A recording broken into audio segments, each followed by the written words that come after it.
সারা দেশের মতো গোপালগঞ্জে জ্বালানি তেলের চাহিদা অনুযায়ী আহ, তেল পাওয়া যাচ্ছে না। তেলের সংকট তীব্র আকার ধারণ করেছে আমরা বলতে পারি। আর অধিকাংশ পেট্রোল পাম্পগুলোতে কিন্তু এখানে তেল সরবরাহ করা হচ্ছে না। আমরা সকাল থেকে দেখেছি একটা দুইটা পাম্পে অল্প কিছু গাড়িতে তেল সরবরাহ করলেও আহ, এখন মাত্র একটি পাম্প খোলা রয়েছে গোপালগঞ্জের নিগি পাম্পে। আমি সেই পাম্পটিতে দাঁড়িয়ে রয়েছি এই মুহূর্তে। এখানে দেখা যাচ্ছে যে মানুষ দীর্ঘ লাইনে দাঁড়িয়ে তেল সংগ্রহ করছে। আর বিশেষ করে মোটর সাইকেল আরোহী যারা রয়েছে তারা কিন্তু 1.5 থেকে 2 ঘন্টা লাইনে দাঁড়িয়ে 1 থেকে 2 লিটার তেল তারা সংগ্রহ করতে পারছেন। অর্থাৎ 200 টাকার তেল সর্বোচ্চ তারা সংগ্রহ করতে পারছেন।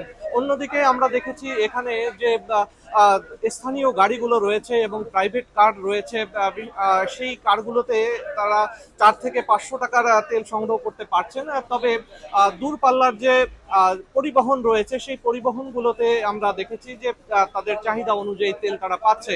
আর আমরা আর যেটি বলতে চাই যে মোটরসাইকেল আরোহী যারা রয়েছে তাদের যে দীর্ঘ লাইন সেটি কিন্তু চোখে পড়ার মতো। আর এটি তাদেরকে বলা যায় যে একটা দুঃসহ কষ্টের মধ্যে দিয়ে তাদের কিন্তু এই তেল সংগ্রহ করতে হচ্ছে। আর অন্যদিকে আমরা যেটি বলবো যে গোপালগঞ্জে বড় মৌসুমে সব থেকে বেশি ধানের আবাদ হয়ে থাকে। এই ধানের আবাদে কিন্তু কৃষকের এই মুহূর্তে সেচের প্রয়োজন রয়েছে ব্যাপকভাবে। কিন্তু সেই সেচ কাজের জন্য প্রয়োজনীয় যে তেল, বিশেষ করে পেট্রোলে এবং ডিজেল প্রয়োজন রয়েছে, সেটি কিন্তু তারা পাচ্ছেন না। পেট্রোল পাম্পগুলোতে আমরা অনেককে দেখেছি যারা ড্রাম নিয়ে এসেছেন বা বোতল নিয়ে এসেছেন এই তেল সংগ্রহ করার জন্য, কিন্তু তাদেরকে ড্রামে বা বোতলে তেল সরবরাহ করা হচ্ছে না।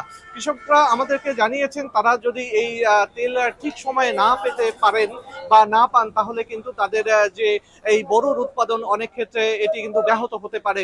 তো এই ছিল আমার কাছে গোপালগঞ্জ থেকে জ্বালানি তেল সংকটের যে সর্বশেষ সংবাদ, সেটি আপনাদের জানিয়ে দিলাম।